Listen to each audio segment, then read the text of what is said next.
India Shopping Mall. Weddings and festive celebrations. సరికొత్త designs తో అద్భుతమైన కలెక్షన్.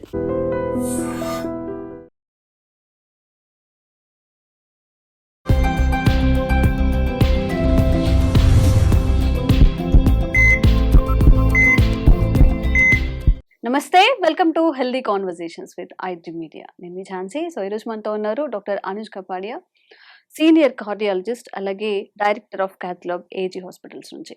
మరి చాలా మందిలో యంగ్స్టర్స్లో మనం చూస్తున్నాము, ఈవెన్ మనకి మంచిగా ఒక ఫెస్టివల్ని సెలబ్రేట్ చేసుకుంటున్నప్పుడు లేదా ఒక మంచి స్పీచ్ ఇస్తున్నప్పుడు, అంటే వైరల్ అవుతున్న వీడియోస్ సడన్గా కొలాప్స్ అవ్వడం, హార్ట్ అటాక్స్ రావడం, చనిపోవడం జరుగుతుంది. స్పాట్లో చనిపోతున్నారు చాలా యంగేజ్లో కూడా. మరి ఇది ఎందుకు జరుగుతుంది? రిపీటెడ్గా జరుగుతుంది. ఇంతకు ముందు కంటే ఇప్పుడు చాలా కేసెస్ మనం చూస్తున్నాము. సో ఈ విషయం గురించి మాట్లాడతాము. నమస్తే సార్. నమస్తే అండి. ఝాన్సీ సార్. సో కాలేజ్లో స్పీచ్ ఇస్తూ ఒక అమ్మాయి కొలాప్స్ అయిపోతుంది. జిమ్లో వర్కౌట్ చేస్తూ ఒకరు కొలాప్స్ అయిపోతున్నారు సడన్గా కార్డియాటిక్ అరెస్ట్లో. ఈవెన్ రిచువల్స్లో ఉన్నప్పుడు, పూజలు చేస్తున్నప్పుడు కూడా, సాంగ్స్ పాడుతున్నప్పుడు, డాన్స్ చేస్తూ కూడా ఇలాంటి కేసెస్ని చాలా చూస్తున్నాం సోషల్ మీడియాలో. ఎందుకు అంటే ఎలాంటి సైన్స్ లేకుండా ఒక్కసారిగా అలా హార్ట్ అటాక్స్ అనేవి ఎందుకు వస్తున్నాయి సార్? ఇదివరకు కూడా జరిగేవి. ఇప్పుడు సోషల్ మీడియాతో చాలా ఎక్కువ హైలైట్ అవుతుంది. ఓకే. మీడియా, సోషల్ మీడియాతో చాలా హైలైట్ అవుతుంది. బట్ డెఫినెట్ గా ఇన్సిడెన్స్ ఇంక్రీజ్ అయింది. అవును. ఎందుకంటే మన లైఫ్ స్టైల్స్ చేంజ్ అయినాయి, సర్కమ్స్టాన్సెస్ చేంజ్ అయి ఉన్నాయి, బ్లడ్ ప్రెషర్స్ ఎక్కువ ఉన్నాయి ఇప్పుడు జనాలకి, జంక్ ఎక్కువ తింటున్నాం, our quality of food has changed. Lot of people eat a lot of outside food, exercise తగ్గిపోయింది, స్ట్రెస్ లెవెల్స్ పెరిగిపోయి ఉన్నాయి, పొల్యూషన్ ఎంత ఎక్కువ ఉంది. So everything has so much of adulteration in it also. Smoking పెరిగింది, ఇప్పుడు so called vaping పెరిగింది, ఇవన్నీ ఇష్యూస్ ఉన్నాయండి. So all of that contributes. చాలా మందికి ఏం లేకుండా కూడా అవుతా ఉంది. I agree, but that used to happen earlier also. But అది ఇప్పుడు కొంచెం ఓవర్ గా అందరికి తెలుస్తుంది, ప్రాజెక్ట్ ఎక్కువ అవుతా ఉంది, which is in way good also, where awareness అన్న పెరుగుతా ఉంది. ఓకే. అసలు హార్ట్ అటాక్ అంటే ఏంటి సార్? ఇప్పుడు సడన్ గా గుండె కొట్టుకోవడం ఆగిపోతుందా, లేకపోతే ముందుగా సిమ్టమ్స్ ఏదైనా మనం రికగ్నైజ్ చేయొచ్చా? సో మీరు అడిగే క్వశ్చన్ లో there are 2 things. One is heart attack, one is cardiac arrest. Heart attack లో రక్తనాళాల్లో, మన హార్ట్ లో ఉన్న ఆర్టరీస్ లో బ్లడ్ క్లాట్ అవుతే దాన్ని హార్ట్ అటాక్ అవుతుంది, వేర్ సర్క్యులేషన్ తగ్గిపోయి ఆక్సిజనేషన్ తగ్గుతుంది. కార్డియాక్ అరెస్ట్ లో ఎలక్ట్రికల్ సిస్టమ్ ఆగిపోతుంది. హార్ట్ లో బేసిక్లీ దేర్ ఆర్ 3 థింగ్స్ అండి. Blood circulation which goes through arteries, electrical circulation which goes through the electrical system, and the muscle. ఈ 3 things ఉంటాయి. So heart attack లో blood vessels లో clot వస్తుంది, cardiac arrest లో electrical system ఆగిపోతుంది. ఆ electrical system ఆగిపోవడము heart attack వల్ల ఉండొచ్చు, మల్టిపుల్ అదర్ రీజన్స్ వల్ల కూడా ఉండొచ్చు. So heart attack basically heart లో వెసల్స్ లో క్లాట్ ఫామ్ అయితే అవుతుంది. బ్లడ్ క్లాట్ ఫామ్ అవడం, కాల్షియం డిపాజిషన్ అవ్వడం, కాల్షియం మీద బ్లడ్ క్లాట్ ఫామ్ అవడం, దానివల్ల ఏంటంటే ఆ ఆర్టరీ మొత్తం బ్లాక్ అయిపోయి హార్ట్ అటాక్ వస్తుంది. Okay sir. ఎవరికైనా కానీ చాలా ఎంగేజ్లో ఇప్పుడు 16, 17 నుంచి కూడా హార్ట్ అటాక్స్ వస్తున్నాయి కదా, వాళ్ళకి ఎలాంటి సిమ్టమ్స్ ఉండవా? బాడీ ముందుగా ఎలాంటి సిగ్నల్స్ ఇవ్వదు? ఉండకపోవచ్చు. ఓకే. ఉండకుండా ఆ యంగర్ ఏజ్ లో జనరలీ అవన్నీ సడన్ గానే అవుతాయి. ఎల్డర్లీ పీపుల్ లో జనరలీ సింటమ్స్ ఉంటాయి. వాళ్ళు నడుస్తా ఉంటే కొంచెం చెస్ట్ లో పెయిన్ రావడం గానీ, ముందు ఆయాసం రావడం గానీ, అవన్నీ సిమ్టమ్స్. సడన్ గా చాలా ఎసిడిటీ లాగా ఫీల్ రావడం గానీ, ఎవరికన్నా మిడిల్ ఆఫ్ ద నైట్ లో చెస్ట్ పెయిన్ తో లేచారనుకోండి, ఆర్ ఎప్పుడు రాని అసిడిటీ వస్తా ఉంది అనుకోండి, అది డెఫినెట్ గా కార్డియాక్ ఇష్యూనే ఉంటుంది. సో అలాంటప్పుడు మనం ముందే వెళ్ళి చెకప్ చేసుకోవడం బెటర్. మనం దాన్ని హ్యూమన్ మెంటాలిటీ వైజ్ మనం జనరలీ ఏంటంటే ఈజియర్ థింగ్ కి అట్రిబ్యూట్ చేసుకొని మనకేం ఉండకపోవచ్చు అని అనుకుంటాం. సో అది ఒక మెంటాలిటీలో మనం ఏమవుతుందంటే main actual life threatening problem ని మనము నెగ్లెక్ట్ చేసేస్తాం. అది చేయకూడదు.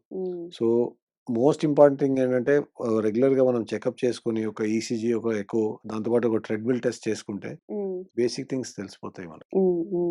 ఓకే. ఓకే. అండ్ సార్ ఇప్పుడు ఒక మనిషి హార్ట్ అటాక్ తో మీ దగ్గర జాయిన్ అయ్యారు, చనిపోలేదు, బతికే ఛాన్సెస్ ఉన్నాయి అన్నప్పుడు వాళ్ళకి ఇంకా ఫర్దర్ గా ఎలాంటి ట్రీట్మెంట్ ఉంటుంది? First most important as they coming to the emergency is to first give aspirin. Dissolvable aspirin, okay. Ecosprin కాదు. హ్మ్. డిజాల్వబుల్ ఆస్పిరిన్ నోటి నుంచే అబ్జార్ప్షన్ స్టార్ట్ అవుతుంది. So within few seconds or minutes only action start అవుతుంది. Okay. దాంతో పాటు clopidogrel అనే tablet ఉంటుంది. హ్మ్. స్టాటిన్స్ అని ఉంటాయి. హ్మ్. కొలెస్ట్రాల్ రిడ్యూసింగ్ మెడిసిన్స్ ఉంటాయి. ఆ 3 టాబ్లెట్స్ మాత్రం ఫస్ట్ లోడ్ చేసేస్తాము. అయిన ఓకే. తర్వాత the best thing that you can do is దాన్ని ప్రైమరీ యాంజియోప్లాస్టీ అంటాం. వేర్ హ్మ్. ఇమ్మీడియేట్‌లీ వచ్చిన 15-20 మినిట్స్ లోపలే కాత్ ల్యాబ్‌కి తీసుకెళ్ళి యాంజియోగ్రామ్ చేస్తాము. దాంట్లో బ్లడ్ క్లాట్ కనిపిస్తే ఆ బ్లడ్ క్లాట్‌ని సక్ చేసేసి అక్కడ స్టెంట్ పెడతాం. ఓకే. సో దాంతో ఫ్లో రెస్టోర్ అయిపోతే ఆ మసిల్ మొత్తం హ్మ్. సేవ్ అయిపోతది. హ్మ్. మెడిసిన్‌లో టైమ్ ఈజ్ మసిల్ అంటారు. మనం ఎంతసేపు లేట్ చేస్తా ఉంటే అంతసేపు మసిల్ డ్యామేజ్ అయిపోతా ఉంటది. అయ్యో! అండ్ మసిల్ ఎంత డ్యామేజ్ అవుతే అంత హ్మ్. లైఫ్ స్పాన్ తగ్గుతది. హుహు. Whereas you save the muscle, they will live a normal life. Okay. Suppose ఒక ఫెసిలిటీ ఉంది where there is no cath lab facility. Hmm. అక్కడ థ్రాంబోలైసిస్ అని అంటాం. హ్మ్. ఒక మెడికేషన్ ఉంటది. దాంతో బ్లడ్ క్లాట్ కరిగే మెడిసిన్ ఇస్తామన్నమాట. హ్మ్. హ్మ్. ఒక 35,000-40,000 రూపీస్ ఉంటుందది. ఓకే. దాంతో ఆ సర్క్యులేషన్ ఎస్టాబ్లిష్ అవుతది. హ్మ్. Between the 2 emergency angiogram and stenting 100% results ఉంటాయి. హ్మ్. వేరస్ దీంట్లో అరౌండ్ 60-70% రిజల్టే ఉంటది. ఓకే. అందుకే ఎప్పుడైనా we prefer to go for an emergency angiogram. Hmm. Okay. అసలు యాంజియోగ్రామ్ అంటే ఏంటి సార్? ఏం ఏం చేస్తారు procedure? Angiogram is basically where we check the arteries హ్మ్. of the heart. హ్మ్. Angiogram could be for the kidney arteries, angiogram could be for the heart arteries, for the leg arteries. Basically, angiogram is where we check the arteries of the body. Okay. దాంట్లో we pass a tube into హ్మ్. the blood vessel which we want to do the angiogram, హ్మ్. and iodinated contrast అని ఉంటుంది. అది hmm. Inject చేస్తాం. Okay. And x rays తీసుకుంటాం. It is basically nothing but taking x rays hmm. Of the arteries by injecting some contrast. Hmm. దాంతో exactly ఎక్కడన్నా block ఉందా? లేదా? Leakage okay. ఉందా? లేదా? హ్మ్. ఆర్టరీస్ బానే ఉన్నాయా? లేవా? హ్మ్. అవన్నీ తెలుసు. కాల్షియం ఉందా? లేదా? అన్నీ ఓకే. తెలిసిపోతాయి. ఓకే. ఓకే. సో, సార్ ఇప్పుడు చాలా మందిలో మీరన్నారు మధ్యరాత్రిలో సడెన్‌గా హార్ట్ అటాక్ యాహ్! వస్తున్నట్లయితే చాలామందేంటంటే అంతకు ముందే వాళ్ళు పారాలిసిస్ రావడం గాని వాళ్ళకి ఎక్కువగా ఆల్కహాల్ కన్జప్ట్ చేసే వాళ్ళల్లో కొంచెం ఎక్కువగా చూస్తూ ఉంటాం ఇది. సో, ఈ హ్యాబిట్స్ వల్లనే హార్ట్ అటాక్ వస్తుందా? ఇంకెలాంటి ఇష్యూస్ వల్ల హార్ట్ అటాక్ వచ్చే ఇష్యూస్ ఉంటాయి? Most common smoking. Smoking. Smoking is one thing. హ్మ్. బ్యాడ్ లైఫ్ స్టైల్స్ అంటే హ్మ్. లేట్‌గా పడుకోవడం, లేట్‌గా లేవడం, హ్మ్.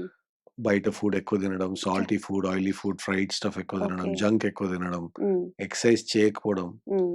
No major physical activity, obesity, diabetes. India is the diabetic capital of the world. Hmm. అంటే మన అంత డయాబెటిస్ ఎవరి దగ్గర లేదు. హ్మ్. హ్మ్. అండ్ మన పాపులేషన్‌కి అంత పర్సెంటేజ్ ఆఫ్ డయాబెటిస్ ఉందంటే actually right now 1 in almost 3 or 4 people is diabetic. అవును. అంటే or pre diabetics. Or pre diabetic. So hmm. They are all risk factors. Hmm. In fact pre diabetic area ఉన్నప్పుడు మనం జాగ్రత్తలు తీసేసుకుంటే we can become non diabetic and our risk also becomes like a non diabetic. Hmm. Hmm. అది చేసుకోము. హ్మ్. అంటే వచ్చినప్పుడు చూద్దాంలే వచ్చినప్పుడు అనుకుంటారు. చూద్దాం హ్మ్. అంతవరకు మనం ఎంజాయ్ చేసుకోవడం. అప్పుడు ఫిలాసఫీ చేస్తారు. హ్మ్. లేనోడు గూడా ఎంజాయ్ ఉన్నోడు గూడా ఎంజాయ్ చేస్తున్నాడు గదా! హ్మ్. హ్మ్. స్మోక్ చేసినోడు గూడా ఏం హార్ట్ అటాక్ రాలేదు. రావట్లేదు. So yes. Those are yes. Things. Hmm. అలా అని చెప్పి మనం కళ్ళు మూసుకొని రోడ్ మీద డ్రైవ్ చేయంగా. హ్మ్. Hmm.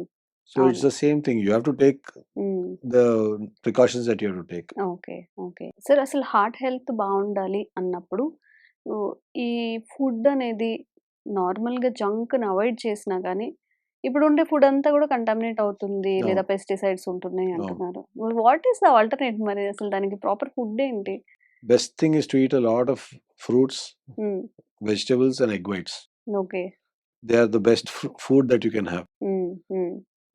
You can eat non-vegetarian, but being more vegetarian is always better హ్మ్. because that is more natural to a human body basically, okay. and it is easily processed హ్మ్. and less in cholesterol basically. హ్మ్. Any హ్మ్. vegetarian food is less in cholesterol compared to yes. a non-vegetarian food because of హ్మ్. the animal fat and the way we cook it also. హ్మ్. Indian way of cooking meat, హ్మ్. be it chicken, fish or red meat or whatever, హ్మ్. we will add a lot of salt, we will add a lot of oil. It will masalas be, yeah, ఉంటాయి. it will be a అవును. lot of spice. హ్మ్. హ్మ్. And along with that, because of that, you oil. will eat a lot of carbohydrate along with it. Lot yes. of rice, lot of dosas, or lot of whatever హ్మ్. rotis. హ్మ్. So it actually becomes a compound of a lot of fatty food basically. Okay. Okay. So eat a lot of home cooked food హ్మ్. and do a lot of exercise. I okay. think that is the best way, that's the best mantra that you can have. But unfortunately అందరూ చేస్తున్న mistake అదే. ఇంట్లో food చాలా తక్కువ తింటున్నారు. Exercise అనే మాటే లేదు. Very few. If you look at going to KBR Mm. or you look at going to Necklace Road, హ్మ్. between 6 and 5:30 and 7:38, you will hardly find what 200 people, 300 people in our vast population of అవును. so many people. హ్మ్. హ్మ్. 500 people. హ్మ్. What is that? Nothing, no? హ్మ్. In saying that, I think government also should provide more facility. హ్మ్. హ్మ్. We hardly have any good running tracks అవును. or cycling tracks or anything. And in Hyderabad అంటే మనకి running tracks వాటితో compare చేసుకుంటే morning వెళ్ళినా, evening వెళ్ళినా పొల్యూషనే ఉంటుంది ఎక్కువ. Yeah, వెహికల్స్ వెళ్తూ ఉంటాయి. absolutely. యెస్. And హ్మ్. there are hardly any open spaces. హ్మ్. Very హ్మ్. few. హ్మ్. For the vastness of the city, హ్మ్. హ్మ్. 4, 5 parks ఉన్నాయి where you can run or walk. హ్మ్. ఓకే. సార్ ఇప్పుడు మనం యంగ్‌స్టర్స్ గురించి మాట్లాడుతున్నాం కాబట్టి, వాళ్ళ హెల్త్ బావుండాలి అన్నప్పుడు మీరిచ్చే సజెషన్స్ ఏంటి? హార్ట్ హెల్త్‌కి this is good for you అని చెప్పి. మేబీ చెప్పేవాళ్ళు లేకపోవడం వల్ల correct No, information I'll tell you simple thing yes. చెప్తా. మన చిన్నప్పుడు అబద్ధం చెప్పడం బ్యాడ్ హ్యాబిట్. హ్మ్. దొంగతనం చేయడం బ్యాడ్ హ్యాబిట్. యెస్. ఎల్డర్స్‌కి మనము ఎదురు చెప్పడం బ్యాడ్ హ్యాబిట్. హ్మ్. ఎక్సర్సైజ్ చేయకపోవడం బ్యాడ్ హ్యాబిట్ అని ఎవరు నేర్పియరు. హ్మ్. That's never a part of the agenda. అవును. That is never taught. హ్మ్. So we don't take it as a bad habit. Where I think that has to be inculcated from school, హ్మ్. from their childhood, that హ్మ్. it has to be a part of your routine lifestyle. Okay. Like we go to the washroom in the morning, హ్మ్. like we do our basic chores, like that exercise has to happen before we go to school or హ్మ్. before you go to a college or to work. Okay. That's when I think health will get better from హ్మ్. హ్మ్. basics. హ్మ్. We want chubby children. హ్మ్. చూడ్డానికి చాలా మంచిగా మంచిగా క్యూట్‌గా అనిపిస్తారు. అనిపిస్తారు. చైల్డ్‌హుడ్ ఒబెసిటీ హ్మ్. is the basis for adult obesity. Oh! Okay. So once they're obese in their childhood, హ్మ్. most of them will become obese in their adulthood. హ్మ్. హ్మ్. And automatically ఒబెసిటీతో అయన్నీ వస్తాయి. ఒబెసిటీతో డయాబెటిస్ వస్తది. ఒబెసిటీతో బ్లడ్ ప్రెషర్స్ వస్తాయి. Hmm. ఒబెసిటీతో hmm. All your other issues happen. Then automatically you become snoring start అవుతది. Hmm. Sleep apnea వస్తది. ఇయన్నీ ఇష్యూస్. హ్మ్. సార్ వన్స్ మనకి బాడీలో షుగర్ అనేది స్టార్ట్ అయింది అంటే, చాలా డిసీజెస్‌ని అది అట్రాక్ట్ చేస్తుంది. కాజ్ అవుతుంది అని అంటూ ఉంటారు. అవును. హార్ట్ హెల్త్‌కి కూడా, షుగర్‌కి కూడా రిలేషన్ ఉంటుందా sir? Diabetes is one of the biggest major predictors of oh! heart health. Oh! Not only heart health, brain strokes అని, హ్మ్. లెగ్ ఆర్టరీస్‌లో గాని, కిడ్నీ ఆర్టరీస్‌లో బ్లాకేజెస్ కానీ హ్మ్. అన్నిటికి షుగర్‌తో అవుతది. Oh! It causes something called as endothelial dysfunction, hmm. where మీ heart or any artery లైనింగ్‌ని డిస్‌ఫంక్షన్ డెవలప్ అవుతది. హ్మ్. అక్కడ కొలెస్ట్రాల్ డిపాజిట్ అవుతది. హ్మ్. కాల్షియం డిపాజిట్ అవుతది. హ్మ్. Blockages develop. Okay. So the okay. more the sugar, the more the chances that you will develop blockages. హ్మ్. Okay. Sir అడ్వాన్స్డ్‌గా మనం ఏమైనా టెస్ట్‌లు చేయించుకుంటే ఓకే. ఒక 5 ఇయర్స్ తర్వాత లేదా ఇంకొన్ని 6 మంత్స్‌లో హార్ట్ అటాక్ వచ్చే ఛాన్సెస్ ఉన్నాయని తెలుస్తుందా ఏవైనా టెస్ట్‌ల Yeah. ద్వారా? So basic tests of blood pressure, హ్మ్. మీ CBP, హ్మ్. kidney tests, cholesterol, HbA1c అని అంటారు. 3 హ్మ్. months the హ్మ్. sugar హ్మ్. levels. These are basic tests that we do. హ్మ్. Now we do something called as advanced lipid profile also, where we see the size of the cholesterol particles. హ్మ్. Smaller particles ఎక్కువ ఉన్నాయంటే risk ఎక్కువ. హ్మ్. Larger particles ఎక్కువ ఉంటే risk is lesser. Okay. Good cholesterol ఎక్కువ ఉందా, బ్యాడ్ కొలెస్ట్రాల్ ఎక్కువ ఉందా, మళ్ళీ there are so many inflammatory markers అంటాము. హ్మ్. హెచ్ఎస్సిఆర్పి అని అంటాము. హ్మ్. సో లైపోప్రోటీన్ ఏ అని అంటాము. So hmm. These are inflammatory markers. Hmm. ఆ మార్కర్స్ ఎక్కువ ఉంటే కూడా బాడీలో ఇన్ఫ్లమేషన్ ఎక్కువ ఉందంటే కొలెస్ట్రాల్ డిపాజిషన్, అక్యూట్ హార్ట్ అటాక్స్కి ఛాన్సెస్ ఎక్కువ. హ్మ్. సో దానికి మెడికేషన్ ఇస్తాము. హ్మ్. స్ట్రెస్ టెస్ట్ చేస్తాము, టీఎంటీ చేస్తాము, సిటీ యాంజియో చేస్తాము. హ్మ్. కాల్షియం డిపాజిట్స్ ఏమైనా ఉన్నాయా లేవా, కొలెస్ట్రాల్ ఓకే. డిపాజిట్స్ ఉన్నాయా లేవా ముందే తెలుసుకుంటాము. హ్మ్. నార్మల్ ఉందనుకోండి, generally people are okay for the next 5 to 7 years. హ్మ్. But we keep asking them to get chances ఉన్నాయి గెట్టింగ్. హ్మ్. yearly one routine check is always good. Okay. హ్మ్. Okay. So, ఇంకా ఎలాంటి అడ్వాన్స్‌డ్ ట్రీట్మెంట్స్ ఉన్నాయి sir? Heart attack గాని, heart related ఇష్యూస్‌కి గాని? Not only heart attack రాగానే చనిపోతారు. అదొక్కటే మాత్రమే కాదు. చాలా ఇష్యూస్ వస్తున్నాయి. హోల్స్ వస్తున్నాయి. అవును. సమ్ వాల్స్ పోతూ ఉంటాయి. అవును. ఈ రిలేటెడ్ ఇష్యూస్. సో బేసికలీ హార్ట్‌లో holes is a genetic problem అండి. హ్మ్. అది బై బర్త్ వస్తది. హ్మ్. హ్మ్. దానికి we have lot of treatments like umbrella devices ఉంటారు. హ్మ్. నిటినాల్ బేస్డ్ డివైసెస్ ఉంటాయి. హ్మ్. ఏఎస్డి అని అంటాము. దాన్ని క్లోజ్ చేస్తాం. విఎస్డి అని ఉంటాయి. దాన్ని కూడా అంబ్రెల్లా డివైసెస్ ఉంటాయి. సో అవన్నీ they are very high end devices that we use and we commonly do that. These are all very old practices that are there. Technology has improved, sizes of the devices have reduced so that the recovery is faster. Okay. Valves లో ఇప్పుడు amazing technologies వచ్చినాయి. Wear ఇదివరకు మొత్తం open heart చేసే అవును. Open cases ని heart ఇప్పుడు only surgeries. చిన్న సూట్ తో చేసేస్తున్నాం. అవును. కాస్ట్ కొంచెం ఎక్కువ ఉంది, but over a period of time as the technology gets better and better cost కూడా తగ్గుతుంది. లేజర్ అండ్ రోబోటిక్ ఇవి 2 కదా సార్? లేజర్ కాదు, టావర్ అని అంటాము. టావర్. ఓకే. టావర్ అని అంటాము. ట్రాన్స్ క్యాథెటర్ అయోటిక్ వాల్వ్ రీప్లేస్మెంట్ అంటాం. చిన్న సూది గ్రాయింగ్ తోనే చేసేస్తాం. ఇవాళ సర్జరీ చేస్తే ఎల్లుండి ఇంటికి పంపించేస్తున్నాం without any cut and without any major అనస్థీసియాతో చేస్తాం. పేషెంట్ అవేకే ఉంటారు, దాంతోనే చేసేస్తాము. Okay. And we are doing the maximum in South of India now at AIG.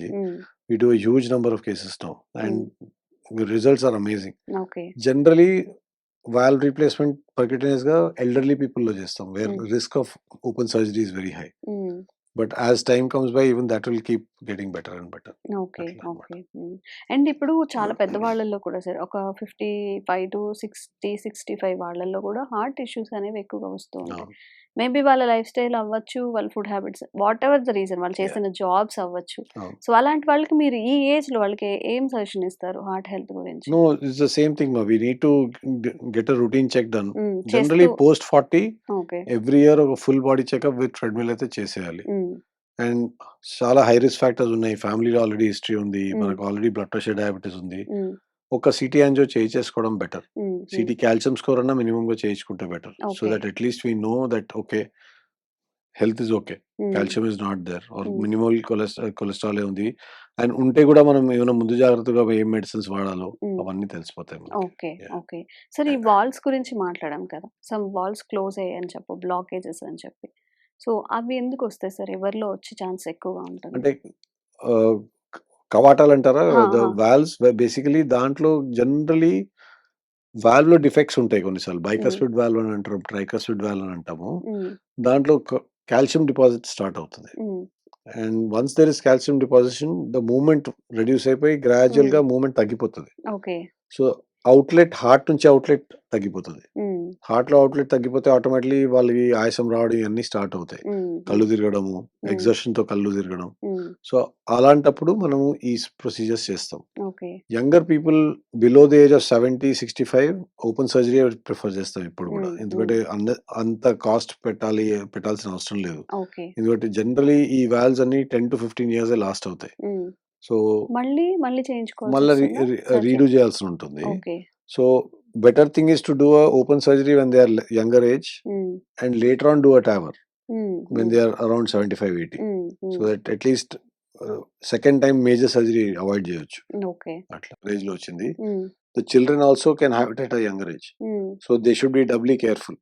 అంటే మళ్ళీ వాళ్ళు కూడా స్మోక్ చేసి బ్యాడ్ లైఫ్ స్టైల్ బతికితే it can come more earlier than what it should come. Okay. Okay. Genetics plays an important role. Now we are doing a lot of genetic studies also, where we see the genetic analysis of the family and then advise them to go ahead and do a certain lifestyle modification, medication change చేయడం ఇవన్నీ కూడా చేస్తున్నాం. Okay. Okay. Sir, ఇప్పుడు ఈ stunt వేస్తున్నారు కదా, for suppose ఎవరికైనా parents లో స్టంట్ వేశారు, అదే చెక్ చేయించుకొని పిల్లలకి వేసినప్పుడు వాళ్ళ లైఫ్ స్పాన్ ఏదైనా తగ్గే అవకాశం ఉంటుంది? అంటే ఇదేమైనా జెనెటికల్ గా వచ్చే అవకాశం ఉంటుందా? స్టెంట్ తో లైఫ్ స్పాన్ కి సంబంధం లేదు, అదే ఐష్యూ హార్ట్ వల్ల. పంపింగ్ తో సంబంధం ఉంటుంది. సో బేసికలీ సపోజ్ స్టెంట్ పెట్టే ముందు హార్ట్ మసిల్ ఏం ప్రాబ్లం రాలేదు, మనం ముందే డిటెక్ట్ చేసుకొని స్టెంట్స్ పెట్టామనుకోండి, జనరలీ దానికి లైఫ్ స్పాన్ తో ప్రాబ్లం ఉండదు. బట్ సపోజ్ హార్ట్ అటాక్ వచ్చిన తర్వాత డిలే అయ్యి మీరు హార్ట్ మసిల్ చాలా డ్యామేజ్ అయిన తర్వాత హాస్పిటల్కి వచ్చిన తర్వాత పెట్టారు, ఆ హార్ట్ పంపింగ్ వీక్ ఉన్నంత వరకు ఆటోమేటిక్లీ లైఫ్ స్పాన్ తగ్గుతుంది. ఓకే. ఓకే. అండ్ కొంతమంది చెప్తుంటారు, సడన్ గా నేను ఒక విషయం వినడం వల్ల స్టంట్ వేయాల్సి వచ్చింది, లేదంటే అలాంటివి అది కాదు కదా sir? It's not related to that. Generally అలాంటి వాళ్ళకి వాసోస్పాజమ్ అని అంటాము. ఎక్స్ట్రీమ్ ఎమోషనల్ తర్వాత వచ్చే హార్ట్ అటాక్స్ జనరలీ వాసోస్పాజమ్ అంటారు, where artery goes into a spasm. So like muscle goes into spasm, arteries also go into spasm, because arteries లో కూడా muscles ఉంటాయి. సో అలాంటప్పుడు ఆ అటాక్స్ వస్తే గానీ దాంట్లో జనరలీ తర్వాత యాంజియోగ్రామ్స్ చేస్తే ఏం బ్లాకేజెస్ ఉండవు. ఓకే. అండ్ చాలా అంటే కొన్ని ఇంటర్వ్యూస్‌లో ఇది సిల్లీగా తీసుకోవాలో అందరికీ ఒక అవగాహన అయితే లేదు. ఆల్కహాల్ కన్జ్యూమ్ చేసేటప్పుడు సమ్ అమౌంట్ ఆఫ్ అది No, హెల్త్ it is కూడా not like మంచిది that. అని చెప్తున్నారు. సో It అది is not ఎంతవరకు? like that, ma. హ్మ్. Somebody doesn't drink, హ్మ్. still has lesser risk than somebody who drinks. హ్మ్. But somebody who drinks more, దానికన్నా somebody who drinks less will have lesser risk. Okay. Resveratrol ani, there is a antioxidant in red wine. హ్మ్. That is the only alcohol which has that antioxidant that okay. helps to a little extent. హ్మ్. But somebody doesn't drink, it will not increase the risk of హ్మ్. హ్మ్. thing than okay. somebody who drinks. So I don't think it's an argument ఆ! there. So చాలా మంది అది it's a argue matter of చేస్తుంటారు. convenience. Yes. మీ కన్వీనియంట్‌ని బట్టి మార్చుకోవద్దు దయచేసి. Alcohol is alcohol అంతే. ఇప్పుడు మన ఇండియాలో రెడ్ వైన్ తాగేవాళ్ళు చాలా తక్కువ ఉంటారు. అవును. మేబీ అది Yeah, it's మా way less. ఫారిన్ Yeah, కంట్రీస్‌లో అయితే correct. వాళ్ళకి అది వర్కౌట్ అవుతుంది. సో ఓవరాల్‌గా ఈ హార్ట్ హెల్త్‌కి సంబంధించిన అన్ని ఐ మీన్ హార్ట్ హెల్త్ కరెక్ట్‌గా ఉండాలి అన్నప్పుడు ఒక మంచి లైఫ్ స్టైల్ మీ త్రూ అందరికి సజెస్ట్ చేయండి. ఫుడ్ హ్యాబిట్స్ మాట్లాడాం మనం. లైఫ్ స్టైల్ మాట్లాడాం మనం. సో ఎక్సర్సైజ్ అనేది గూడా ఎంత ఇంపార్టెంట్ ఎక్సర్సైజ్ అనేది మీ మాటల్లో అందరికి చెప్తే మేబీ కొంతమందికి తెలియక కూడా చేయరు కదా! సో అట్లా ఎక్సర్సైజ్ అంటే ఎక్సర్సైజ్ ఇంపార్టెన్స్ ఏంటి? అది కొంచెం వాళ్ళకి అర్థమయ్యేలాగా. So exercise at least 30 minutes, హ్మ్. at least 6 days in a week. హ్మ్. హ్మ్. ఎక్సర్సైజ్ లో జనాలు ఏం చేస్తారంటే ఎక్సర్సైజ్ స్టార్ట్ చేస్తా అని చెప్పి they will go after the gym directly and do 2 hours. Yes. Then they will have some muscle pains or something, they'll get fatigued and then they will not do for the next 1 month. అవును. అవును. Secret mantra of exercise is consistency. హ్మ్. It has to be done every day. హ్మ్. ఆ regularity ఉంటే 30 minutes కూడా చాలు. హ్మ్. మీరు 2 hours ఒక రోజు చేసి తర్వాత 5 days చేయకపోతే దానిలో ఏం లాభం లేదు actually. Okay. Honestly okay. speaking, there is no meaning to హ్మ్. it. హ్మ్. You should combine cardio with weight training. హ్మ్. That is the most important thing. And ఎంతవరకు మనము బాడీ వెయిట్ ట్రైనింగ్ చేసి మన ఫ్లెక్సిబిలిటీ, మన స్టెబిలిటీ పెంచుకుంటామో, మన హ్మ్. Core basically includes your abs, your spine muscles, your leg muscles. హ్మ్. They are actually more important for your long-term health, your old age stability. Okay. మనం upper body మీద ఎక్కువ concentrate చేసి బైసెప్స్, ట్రైసెప్స్ ఎక్కువ పెంచుకుని it is of actually no use. Hmm. Not as useful as మనం core strengthening కానీ leg strengthening చేస్తే. Hmm. Because age అయ్యే కొద్దీ మన మసిల్ పోతా ఉంటుంది. హ్మ్. మసిల్ పోయినప్పుడు మనకి ఫస్ట్ వచ్చేది ఏంటి? Back pain. హ్మ్. సెకండ్ వచ్చేది ఏంటి? నీ ఇష్యూస్. హ్మ్. హ్మ్. సో అప్పర్ బాడీకి ఏం పెద్దగా ఏం అవ్వదు. అవును. So it's more important that we strengthen our core, hmm. Our legs, our back, our spine. Hmm. దానికి ఆ ఎక్సర్సైజ్ చేస్తే దాన్ని మనం కార్డియోతో కంబైన్ చేసుకుంటాం. అంటే సపోజ్ 3 days ఓకే. కార్డియో చేసి 3 days ఈ కోర్ వర్కౌట్స్, హ్మ్. బాడీ వెయిట్ ట్రైనింగ్ చేస్తే ఆటోమేటికలీ లాంగ్ టర్మ్ మనకి బెటర్ ఉంటది. Plus okay. వెయిట్ గెయిన్ కూడా కాకుండా ఉంటాం. ఓకే. ఓకే. సార్ అంటే ప్రతి డిసీజ్‌కి మనం ఇన్వాల్వ్ చేస్తున్నామని కాదు కానీ, కరోనా తర్వాత ఎలా అయితే షుగర్ రావడం అనేది ఎక్కువైపోతుందో, కార్డియాటిక్ అరెస్ట్‌లు కూడా దాని వల్లే జరుగుతున్నాయని అంటున్నారు. సో, అవును. ఇందులో వాస్తవం ఎంత వాస్తవం సార్? ఉందమ్మా. హ్మ్. బికాజ్ కరోనాతో బాడీ అంతలో చాలా ఇన్ఫ్లమేషన్ పెరిగింది. ఆ హ్మ్. ఇన్ఫ్లమేషన్ వచ్చే కొద్దీ చాలా మందికి బ్లాకేజెస్ పెరిగినాయి. హ్మ్. మేము చూస్తున్నాం యంగర్ పీపుల్‌లో మల్టిపుల్ బ్లాక్స్ అవన్నీ హ్మ్. రావడం వాస్తవంగానే చూస్తున్నాం. అక్యూట్ హార్ట్ అటాక్స్ కూడా పెరగడం చూసాం. హ్మ్. డెఫినెట్‌గా కరోనా వల్ల కార్డియాక్ డ్యామేజ్ అయితే అవుతూ ఉంటాయి. హ్మ్. బ్రెయిన్ స్ట్రోక్స్ కూడా పెరిగినాయి. హ్మ్. నో హ్మ్. డౌట్. ఓకే. మరి దీని నుంచి అంటే ఈ కరోనా ఎఫెక్ట్ నుంచి ఏం చేస్తే బయటపడతాం sir? That's something which we cannot help. Okay. అది మనం ఏం చేయలేము. ఇప్పుడు హ్మ్. మనం దాన్ని we have to now wait for the effects to go అంతే. హ్మ్. హ్మ్. అండ్ హ్మ్. జనరల్లీ జెనెటికలీ ప్రీడిస్పోజ్డ్ ఉన్నోళ్ళలో ఇంకా ఎక్కువ వస్తా ఉంది. Hmm. So I think okay. It's important that we live a good lifestyle and wait and hmm. Pray that nothing happens beyond that. Okay. Okay. So, చాలా అంటే అందరూ doctors చెప్తుందేంటే proper food తీసుకోండి, కొంచెం exercise చేయండి, workouts చేయండి, అలాగే proper sleep. ఈ 3 గనుక కరెక్ట్‌గా మీరు మేనేజ్ చేసుకున్నట్లయితే కొంతవరకే మనం డిసీజ్ రాకుండా ఆపగలము. మేబీ ఈ రోజు నుంచైనా విత్ అను సర్స్ సజెషన్స్ మీలో కొంతమంది బాగున్నా గానీ మేము కూడా హ్యాపీ అవుతాము. అండ్ అను సార్ త్రూ ఇంకొన్ని అవేర్‌నెస్ కల్పించే వీడియోస్ చేస్తూనే ఉంటాము. Thank you so much sir. Thank you so much. And don't forget to subscribe to iDream. And for more videos, Please subscribe to iDream. Please subscribe to iDream. Please subscribe iDream. And please subscribe to iDream. For more videos, subscribe to iDream. Please like, share, and subscribe to the channel. Congratulations, iDream. Subscribe to iDream. Subscribe to iDream. So subscribe to iDream Media. iDream ki iDream team అందరికి huge congratulations. Please subscribe iDream Media. Please subscribe to iDream. Subscribe iDream. Please subscribe to iDream. iDream అంటే నా కళల channel subscribe చేసుకున్న నోరు తిరుగుతలేదు, మీరైతే గంట గుర్తు కొట్టండి. For more such videos, please subscribe to iDream. Subscribe to iDream. Please subscribe to iDream. Please subscribe iDream Media. Please do subscribe to iDream. Please subscribe to iDream Media. For best entertainment and information, please subscribe iDream.